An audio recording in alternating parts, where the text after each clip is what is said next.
सोचिए आप थिएटर में बैठे हो, लाइट बंद होती है, स्क्रीन ऑन होती है और हॉल में आप बस 3 लोग हो। अगर ऐसा बोल पाता तो शायद दिल खुश होता, लेकिन सच्चाई ये है कि राजा साहब देखने थिएटर में शायद ही कोई आया। फिलहाल प्रमोशन कितना भी कम क्यों न रहा हो, आज हम इस फिल्म की पूरी कहानी समझने वाले हैं। अंत में आप खुद तय करना, ये फिल्म अंडररेटेड थी या वाकई कमजोर। कहानी की शुरुआत होती है नरसापुर के घने जंगलों से। रात का समय, चारों तरफ सन्नाटा और जंगल के बीच एक पुराना राजमहल, जिसे देखकर लगता है जैसे वहाँ कुछ गलत है, जैसे हर दीवार में कोई रेहे से छुपा हो। यही कहानी हमें मिलवाती है हमारे हीरो से, राजा साहब, जो अपनी नानी के साथ रहता है। माता पिता बचपन में ही दुनिया छोड़ चुके हैं। राजा साहब बाहर से मस्त मौला है, थोड़ा चालाक, थोड़ा फ्लर्टी। पड़ोस में रहने वाली लड़की उस पर पूरी तरह फिदा है और राजा इस बात का फायदा भी उठाता है, प्यार का एहसास देता है, लेकिन कभी कोई वादा नहीं करता। असल दर्द उसकी नानी की कहानी में छुपा है। नानी को भूलने की बीमारी है, लेकिन एक चीज है जिसे वो कभी नहीं भूलती, अपने पति को।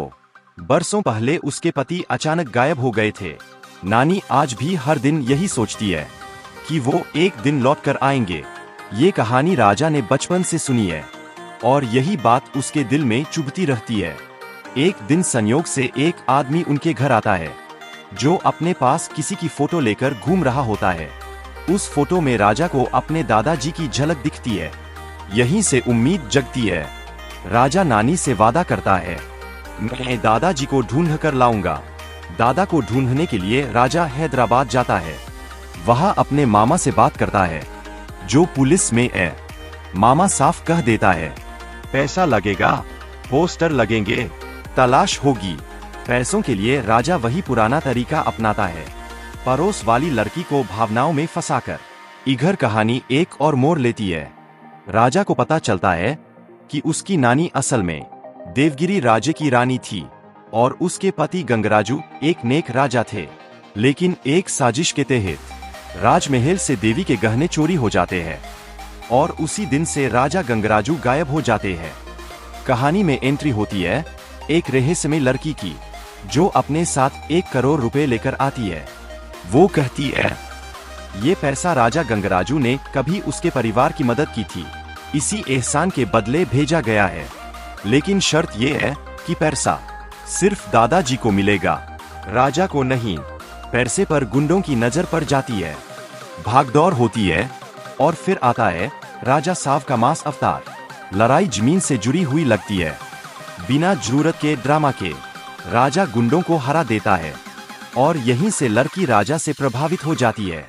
वो बताती है कि उसके दादा सालों से राजा गंगराजू को ढूंढ रहे थे, क्योंकि वही इंसान था जो बिना स्वार्थ के मदद करता था। यही कहानी धीरे धीरे भूतकाल और वर्तमान को जोड़ने लगती है, जहां रिश्ते, लालच, बलिदान और अधूरी यादें एक दूसरे से टकराती है।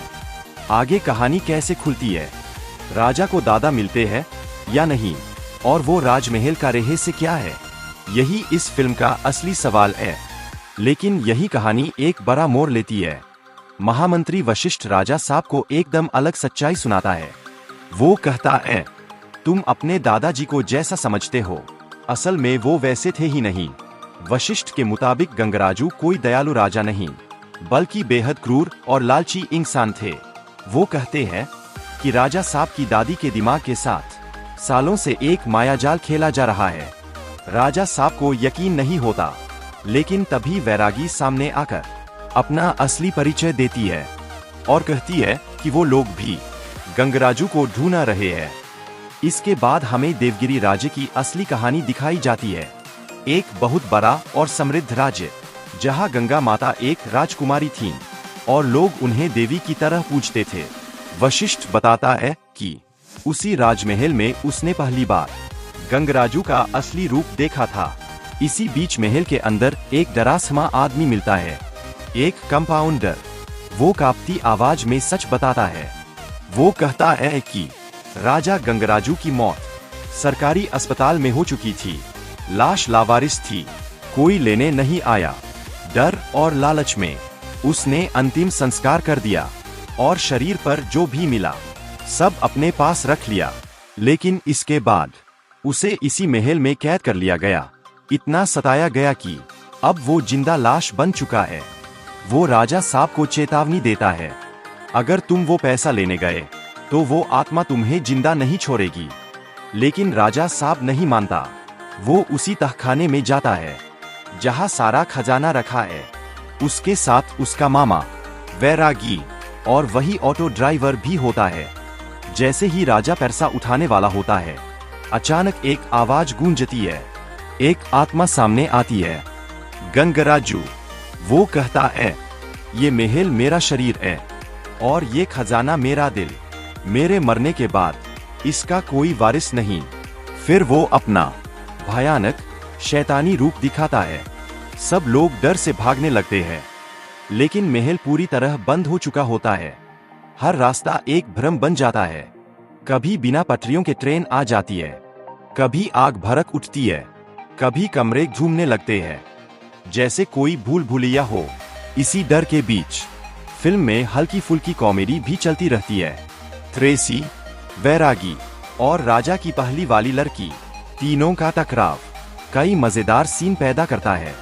यही हमें एक बड़ा सच पता चलता है। राजू ने ही कॉल करके वशिष्ठ को बताया था कि दादी को अस्पताल लाया गया है। कहा जाता है कि गंगराजू जिंदा है, लेकिन हालत बेहद नाजुक है। उसे बचाने के लिए दादी का उससे मिलना जरूरी है। जब वशिष्ठ गंगा माता के सामने जाता है तो वो उसे पहचान नहीं पाती। वो अब भी माया के जाल में फंसी होती है। राजू बस इतना कहता है, आपके पति बहुत बीमार है, आपको उनसे मिलना होगा। गंगा माता भगवान से प्रार्थना करने लगती है कि उनके पति को कुछ न हो। और तभी अचानक अस्पताल में दादी की हालत और बिगड़ जाती है। उनकी नाक से खून बहने लगता है और डॉक्टर उन्हें तुरंत आईसीयू में ले जाते हैं। उसी वक्त वशिष्ठ का फोन आता है। वो घबराई हुई आवाज में कहता है, ये आदमी कोई साधारण इंसान नहीं है, ये हर किसी को हिप्नोटाइज कर रहा है, लोगों को वही दिखा रहा है जो वो दिखाना चाहता है। वशिष्ठ बताता है कि गंगराजू लोगों की आत्मा को कमजोर कर रहा है और सबको एक खतरनाक मायाजाल में फंसा रहा है। राजा साहब बताता है कि पहले उसे बहुत सुंदर यादें दिखाई दीं, खुशहाल पल, बचपन, परिवार, लेकिन अचानक सब बदल गया। खून से सने कमरे, वही डरावना महल और एक कुआं जहां गंगराजू लोगों की हत्या कर रहा था। डर के मारे सब लोग वहां से भाग निकलते हैं, लेकिन एक साइकोलॉजिस्ट वही रह जाता है। उसके सामने खुद गंगराजू की आत्मा आती है और घमंड से कहती है, पद्म भूषण होकर भी तुम मेरे दिमाग को नहीं समझ पाए। वो उसे अपने भयानक भ्रम दिखाता है। इधर अस्पताल में दादी की हालत अब बिल्कुल नाजुक हो चुकी होती है। राजा साहब को जैसे ही ये खबर मिलती है, वो गाड़ी स्टार्ट करता है, लेकिन उसी वक्त गंगराजू की आवाज गूंजती है, अगर तुम्हारी दादी की मौत साधारण तरीके से हो गई तो फिर से जन्म लूंगा। 6 साल बाद ये सारी दौलत मेरी होगी।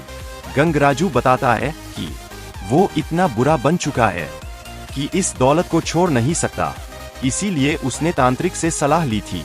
आज वही रात थी जब दादी की आत्मा निकलनी थी और उसका पुनर्जन्म होना था।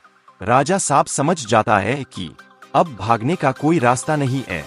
अगर इसे खत्म करना है तो यहीं और अभी। वो सबको बाहर निकालकर खुद महल के अंदर चला जाता है और दरवाजा बंद कर लेता है। हाथ में मशाल लेकर वो पूरे खजाने को आग लगाने की कोशिश करता है, लेकिन यही उसकी सबसे बड़ी परीक्षा होती है। जैसे ही वो आग लगाता है, उसे भ्रम होने लगता है। उसे लगता है कि वो खजाने को नहीं बल्कि अपनी दादी को जला रहा है। गंगराजू उसके दिमाग से खेल रहा था। वो किसी भी कीमत पर अपने परसों को जलने नहीं देना चाहता था। राजा साहब पूरी तरह टूट जाता है, लेकिन तभी उसे उस साइकोलॉजिस्ट की बात याद आती है। खुद को हिप्नोटाइज करो, अपने मन की गहराई में जाओ, अपनी आत्मा को मजबूत बनाओ। राजा साहब आंखें बंद करता है और अपनी दादी के बारे में सोचता है। देवगिरी की रानी, एक पवित्र आत्मा, काफी कोशिशों के बाद वो अपनी दादी की आत्मा से जुड़ जाता है। दादी की आवाज आती है, इस शैतान को तुझे ही खत्म करना होगा राजा। वो उसे शक्ति प्रदान करती है। राजा साहब अब और ज्यादा शक्तिशाली हो जाता है और पूरे महल को आग के हवाले कर देता है। गंगराजू की सारी चालें नाकाम होने लगती है। घबराकर वो अपने तांत्रिक को बुलाता है और कहता है, मुझ में समा जाओ, तभी मैं जीत पाऊंगा। तांत्रिक चेतावनी देता है, ये आसान नहीं है, ये लड़ाई इंद्रियों और आत्मा की है। भगवान का साथ चाहिए। लेकिन बहुत देर हो चुकी होती है। तांत्रिक गंगराजू में समा जाता है और वो एक विशाल दानव बन जाता है। वो राजा साहब को पकड़ लेता है और उसकी आत्मा खींचने लगता है। दूसरी ओर दादी पूरी शक्ति राजा साहब को सौंप देती है। उसकी हर इंद्रिय जाग उठती है। भगवान भी उसका साथ देते हैं और अंत में राजा साहब उस शैतानी दानव को पूरी तरह खत्म कर देता है। ये पूरा सीन फिल्म का सबसे बड़ा बैटल होता है। सब कुछ खत्म होने के बाद दादी को सामने लाया जाता है। सब सोचते हैं अब वो कैसे रिएक्ट करेंगी, लेकिन दादी मुस्कुराकर कहती है, ये कौन है बेटा, मुझे याद नहीं आ रहा। जिसके लिए इतनी बड़ी लड़ाई लड़ी गई थी वो सब भूल चुकी होती है। अब कहानी हल्की हो जाती है। 3 लड़कियां हैं जो राजा साहब के पीछे पागल है। सब सोचते हैं अब राजा साहब किसे चुनेगा, लेकिन आखिरी सीन में राजा साहब रात को एक जगह जाता है जहां सर्कस लगा होता है। वहां एक आदमी क्लाउन के वेश में हथौड़े से चीजें तोड़ रहा होता है। वो दिखने में बिल्कुल राजा साहब जैसा होता है और यही खुलासा होता है, राजा साहब 2 है। फिल्म यही खत्म होती है और कहानी एक नए रहस्य के साथ छोड़ दी जाती है।